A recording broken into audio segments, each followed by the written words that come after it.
September 2nd, 2016. Dear Jack, it is September 2nd, your birthday. I'm alone on my sofa on Martha's Vineyard editing our book. This is my gift to you, Jack. I've not moved from this spot for the last 9 hours, determined to complete the manuscript for you, for us, and hopefully for others on your 23rd birthday. At first, I thought 8 months of writing does not make for a very good book, but the fact is, I've been writing for 23 years. I am not attached to the outcome. If I keep it tucked under my pillow to treasure, I'm fine with that. If our story can help someone gripped by addiction so they can see the tragic outcome that lies ahead, or if the resources and my journey of healing can aid others suffering from grief, that would be my honor. I will continue on my journey of healing, seeking, and longing. I know you're in good hands, loving hands. I only wish they were mine. Love, Mom. So I'm Bates Conroy. I know most of you. And if you don't know me, I'm your neighbor. I live up in Menemsha. My family's owned a small cottage in Menemsha for many years, and I've recently made it my permanent residence. I love this island, which is why I've spent the last 3 years in my cozy cottage, surrounded by nature, water, food, and friends to help heal. I've worn many hats in my life, as most of you have. But today I'm here as a mom. I'm not an expert in addiction or recovery, or anything else for that matter. I'm not a doctor or a psychologist. I'm not a psychic. I'm just a mom needing answers. I need to know what else I could have done. Since Jack passed, I have been consumed by learning the physical, emotional, and spiritual mechanics of the play in addiction. I can't help Jack anymore, but together we can help others. On December 25th, 2015, I spent Christmas alone. It was 9 months since my 21-year-old son died of a heroin overdose. It was April 1st, 2015. I couldn't do a traditional Christmas. It was too sad and overwhelming. So while alone, I wrote an intention to write mine and Jack's story. I wrote it down, I visualized it. I said it out loud, and here it is 2.5 years later. During my kids' younger years, I would journal on the happenings in their life and mine. With Jack, the letters turned into a way to communicate with him through his very difficult teenage years. Following his death, I continued to write to Jack, trying to reach him and trying to heal myself. I didn't know I was actively moving the emotion, the pain, and grief through my writing. It all culminated into the book, Dear Jack, a Love Letter, with the hopes that mine and Jack's experience will bring understanding and hope to those who are suffering. The book is a raw collection of memories, letters, and photographs that document our life together. Dear Jack is a platform to begin advocating for change in the way we view and treat drug addiction and rehabilitation in America. I believe we need to restore, not rehabilitate our loved ones to be whole. For the addict, we need to approach our loved one with compassion and love versus shame and punishment. And for the families, we need to destigmatize addiction and mental health so that families can ask for help. The impact that addiction has on the whole family is a grim consequence of the addict's behavior. Families living with an addict are under considerable stress, and they accept chaos as a norm.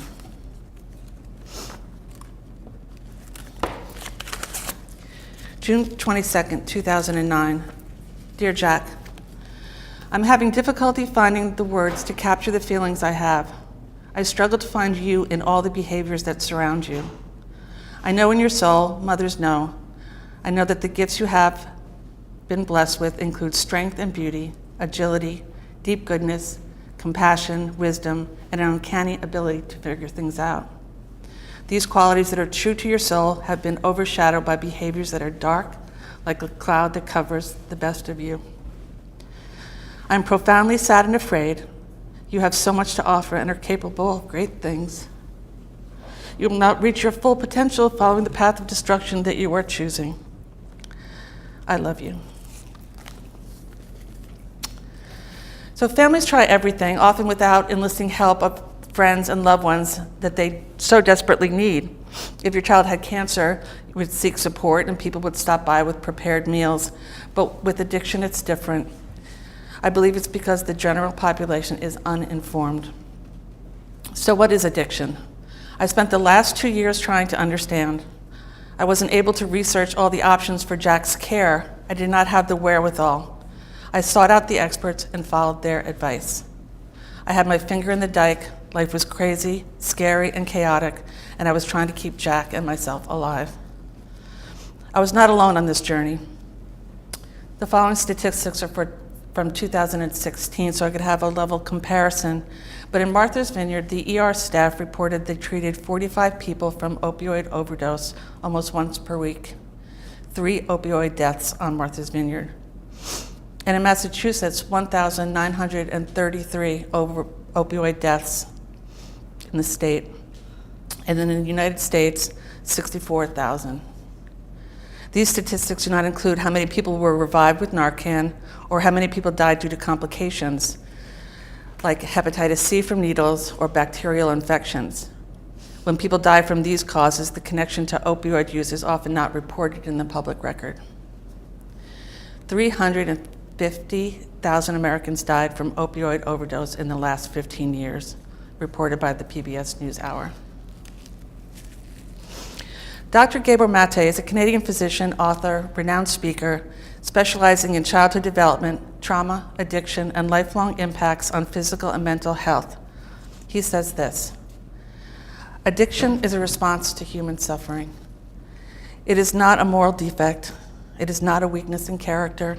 It is not a failure of will. It is not an inherited brain disease. Addiction is any behavior that causes temporary relief but has long-term negative consequences. It's an escape from suffering. But suffering from what? Feeling alone, misunderstood, unwanted, less than? So what is the root of this pain, this suffering? We had a happy life. Jack was a happy, heartful, helpful little boy. What happened to Jack? May 30th, 1997. Giacomo, I love you. You're always a sweet boy. You take such good care of your brother Henry. You're always helping Mommy, and now you're loving your new baby sister Grace. Baby Grace, our special gift from God. You're always complimenting your new baby sister on her beautiful dress or beautiful hair. You're such a sweet boy. What are the chances of Willie and Grace to be born on the same day? You had a great year at school. You have lots of friends. You're very busy riding your bike, and you want to start riding Pumpkin the pony again. I love you, Jack, to the moon and back. Love, Mommy.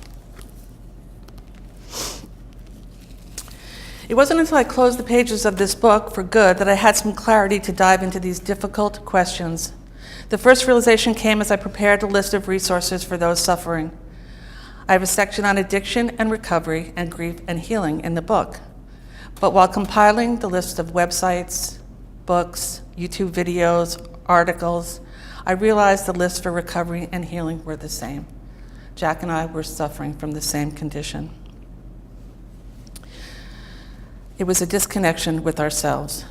Drugs, chaos, discord causes separation from each other and from ourselves. Johann Hari is a British author, and in a TED Talk, he described his search for answers as he saw his loved ones in the grips of addiction. He wanted to know why, and he traveled the world for answers. He says it is our human nature to be connected. We are social creatures, but what happens when we are not bonded and connected with self, others, and nature? He says the opposite of addiction is not sobriety, but the opposite of addiction is connection.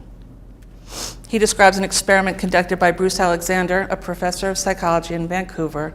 The studies were designed to understand the chemical hooks in opioids in conjunction with social stimuli. The experiment was called the Rat Park Experiment. The experiment included a rat in a cage with 2 water bottles, one with plain water and one was laced with either heroin or cocaine. And the rat would repeatedly drink from the laced water bottle and 90% of the time overdosed and died. He realized this was not a fair experiment. The rat was alone with no social interaction. He changed the experiment to Rat Park. Same 2 water bottles, but this time, other rats of both genders were introduced. Tunnels and wheels, lots of social activity. The rats chose the plain water. The original experiment left the rats socially disengaged, separate from other rats, and disconnected. Sometimes we can't connect with ourselves or others because of our own cage, and not all cages are made of metal and wire. Some are made out of memories, emotions, and traumatic experiences. So how do we get ourselves or our loved ones out of the cage? What I've learned from this experience, for both me and for Jack, is that healing must come from the inside. We have to connect with ourselves to heal. This connection with others and with self is what is missing from the addict. This disconnection with self can occur many ways. I said a traumatic experience, a trapped emotion, social isolation, injury, illness, many different ways to disconnect. This separation from self and others that occurs is almost like not being comfortable in your own skin. Feeling uncomfortable can make one turn to things that will soothe us and promote comfort. The trouble is that these things are not often good for us. When a loved one is an addict, it can be frightening, infuriating, and heartbreaking. Experts and friends told me to cut him off, kick him out, use tough love. But I believe we need to change how we view addicts. They are already in pain. They need love, not more suffering. In the West, so often we try to solve problems with the external. Doctors and therapists try to solve our problems, but nobody can really solve other people's problems. We have to solve them ourselves. We need to learn how to go in, how to reconnect with self. We do need guidance and tools, but in the end, it is up to us. But we're not trapped in our cage. We have the tools to heal, but we have to uncover what needs to be healed first. The samskaras, as they call them in the yoga science, need to be removed, need to be cleared, get rid of the distractions, and find our own truth. I met a doctor recently that works with a concept that is the beginning to the answer. Working with troubled and addicted kids, he begins with the question, what happened to you? Finding the root of the problem. Not once did anyone suggest this approach for Jack. It was just stop using and go to 12 steps. That would never have worked. He couldn't stop. The drugs were a symptom of something else, but the problem was never addressed. During the years leading up to April 1st, 2015, when Jack died, our lives were in crisis. It was impossible for him or me to find a place of clarity. He was always high, and I was usually crying or just being afraid. It wasn't like I was doing research on where Jack was headed with any degree of expertise. It was all so new to me. But on my search to find the truth in all things, I have that information for you and others now. So much research has been done around addiction, but it's on the fringe. Still fancy rehabs and sober livings are the go-to option. There are 15,000 rehabs in this country. There are more options, though. I'm providing them for you at the back of my book and also updating my findings on my website, dearjack.love. Dr. Sharon Levy is a pediatrician, and in a TED Talk, she said this: 150,000 kids today under the age of 18 are addicted to opioids. But treatment is available. She reminds us that in 1970, methadone was introduced, which reduces drug use by reducing cravings, overdoses, and death. However, it is restricted to very specific clinics. In 1990, Suboxone was introduced, which has similar effects. And in 2000, the Drug Abuse Treatment Act was passed, which allowed any doctor who completed 8 hours of training can prescribe these drugs from any general facility. So in 2015, Jack's story should be an outrage, but it's not. It's just common. 750,000 physicians today prescribe opioids. 37,000 took the 8-hour training to treat with these other medications. Only half of them prescribe these, and only 1% of them are pediatricians, which is 185 doctors. And the kids is where the problem lies. The loved ones must get informed. There are alternative treatments for addiction, recovery, and healing. Most treatments and treatment centers provide the same program for all in attendance. versus an individualized approach. Jack was in and out of 4 rehabs. None of them worked for him, and he might have gone to more. But unless he faced his internal rattling, no amount of rehabs would have helped him. I know they do work for some, but no two people are the same. That is why the treatment must be individual. They were never going to work for Jack because of unprocessed wounds and the fact that he was 21 and invincible. Jack needed more time. He needed to grow up, and he's not alone. This epidemic is claiming a generation of kids. Drug addiction is a complicated disease, and it's a chronic disease. The initial decision to take drugs is voluntary for most people, but repeated drug use can lead to brain changes that challenge an addicted person's self-control and interfere with the ability to resist intense urges. As other chronic health conditions, treatment should be adjusted based on how the patient responds. Treatment plans need to be reviewed based on the individual and their changing needs. No one factor determines if a person will become addicted. A combination of factors increase the risk. The more risk factors, the greater the chance, like environmental influences, family and friends, economic status, peer pressure, abuse, and developmental changes. As we search for our internal wounds, we also must realize what impacts one individual may not impact another. My friend described a scene from a little film that they were producing, and it was 2 men sitting at a bar, and they were both crying, and one man was saying to the other, he was remembering a trauma when he was pulling on his mom's skirt in the kitchen and telling her he loved her, and she pushed him away because she was busy cooking. And the other man said his mother burned him up and down with cigarettes. But we can't compare pain and suffering. It's different for all of us. Gabor Mate says all addiction starts with suffering. However, not all suffering ends in addiction. It just depends. But here's the deal. The gig is up on this addiction. We know we all have to be fixed. We will not be fixed from the outside. We have to go in, heal from the inside. This is very hard and scary work, but it is the only way out. No pill, rehab, or doctors can do it for us. The only way out is in. The afflicted need to be restored to balance and harmony within. That cannot happen with a punitive approach. It must be with love and compassion. One of my healing practices has been writing, and in fall of 2015, I attended Nancy Aroney's writing workshop in Chilmark, and if you haven't, you should.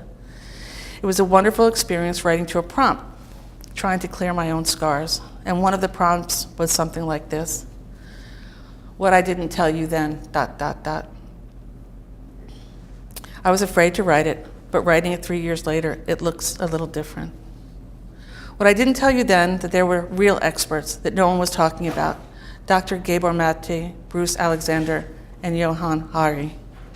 What I didn't tell you then is that rehab facilities are unregulated. There is no national organization to monitor and ensure quality and scientifically proven treatments. They are usually privately owned companies that charge steep prices to administer whatever therapeutic treatments they choose. What I didn't tell you then was you were struggling, and I never realized you were in pain. I was angry, and we were both afraid. There were alternative options, and I found them too late. What I didn't tell you then enough times is how much I love you. I didn't know you disconnected with yourself. I needed to help you reconnect. What I didn't tell you then was when afflicted have the ability to actively engage in activities or communities that fulfill them, that gives them meaning to their lives, whether that's a job or a hobby or just spending time with people they love, that is what will help save lives. What I didn't tell you that then was AA works for some. Most of my closest friends are in recovery and swear by the 12 steps. But alcohol and heroin are 2 very different substances. It is a smoking gun, and it kills fast. What I didn't tell you then was this disease is individual. The trauma is individual, and the solution is individual. Going to a one-size-fits-all 30-day rehab is not necessarily going to cover it. It works for some, but not for all. What I didn't tell you then was I wish I was more informed. It seemed to happen so fast. We needed more options, not just the conventional ones. not just what the experts told us. I wish I knew to think outside the box. When you're trying conventional methods and not seeing results, don't keep going that direction. Try something different. Try other solutions. Check out dearjack.love for all of this information and more on alternative treatments. Some alternatives I wish I had looked into for Jack included plant-based medicines, treatments like ibogaine and ayahuasca, psychedelics, counseling, perhaps a psychic or intuitive reader, a meeting with an addiction specialist and/or addiction recovery coach. I didn't do everything, and I can assure you, regret is almost worse than grief. Do everything. Just this year, the New York Times reported the number of overdose deaths keep rising at a drastic rate. They go on to say this current heroin epidemic cannot go ignored. The new generation of youth is already endangered. If those statistics are to change, it requires more people waking up to the stark reality, thousands of lives lost in such a senseless way.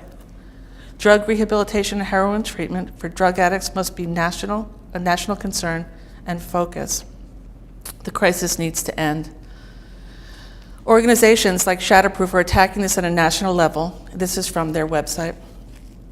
Every day, 174 of our sons and daughters or loved ones die from a drug overdose. Every day. Only 1 in 10 Americans with addiction receives any form of treatment, and that treatment is rarely based on proven research. Countless families experience so much shame and stigma, pain and suffering. Many other diseases have been harmfully burdened by stigma at some point. Cancer and HIV are two notable examples. Years ago, people used to whisper about the C word. Cancer was taboo, and people who developed the disease were often isolated. But as cancer victims began talking openly, sharing their personal stories, and uniting their communities, the stigma began to subside. Today, cancer awareness events, fundraisers, and organizations are plentiful. People might be surprised to learn that the disease was ever considered a shameful secret. And all the awareness has led to funding for important research that are saving lives today. HIV awareness and treatment followed a similar path. In the 1980s, when little was known about HIV and how it was spread, the public developed irrational fears and prejudices about individuals living with the virus. According to the World Health Organization, this stigma was the #1 reason people were reluctant or afraid to get tested for HIV, or to disclose their HIV positive status, or to get treatment for their disease. So this narrative has to change. This is my contribution. I'm a mom, I'm not an expert, but I plan to fight this fight, and I'm asking for you to join me and carry this message over the finish line. Whatever role you're playing as the addicted or a loved one of the addicted, we must get clear, listen to our intuition, and find a path to healing with whatever practice works for you. This could be a walk on the beach, a meditation, or counseling, medications that provide alternative healing, group support, psychedelics, ancient plant-based options for healing and connecting. I found Martha's Vineyard Healing Powers helped me. I made it my life's work to try to find some inner peace. I've tried everything. I went to painting workshops, writing workshops, yoga workshops, shaman workshops. I worked with pastors, counselors, intuitives, psychics, grief counselors. I'm not sure any of it worked. I'm certain without these practices, I would have been worse off, but I have yet to find any peace.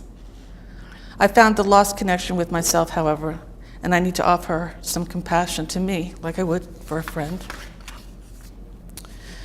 There is no way around addiction, grief, and loss. You must walk through it, uncover the hidden secrets, process them, and remove them for good. Or if you must, put them on a shelf in a box and open it now and again, but put it back. It takes time. There is a vigil at OB on Friday at 6 p.m. at Owen Park as a part of International Overdose Awareness Day and to honor the life of a young Oak Bluffs man who overdosed and died here on the island just weeks ago.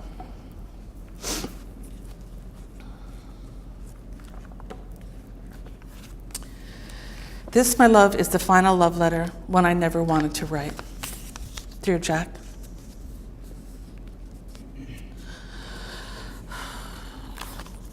I'm desperate without you. I know you're at peace. Please watch over us as Dad, Will, Henry, Grace, and I start down this road without you. I've much invested in this place we call heaven. My dearest souls abide there. This is too much for us to bear, but we find comfort knowing you're safe. I'm so mad at you for leaving us. I know our souls will be together again, and we will soar on eagle's wings, together in true love, forever and ever, my love. Mom, thank you.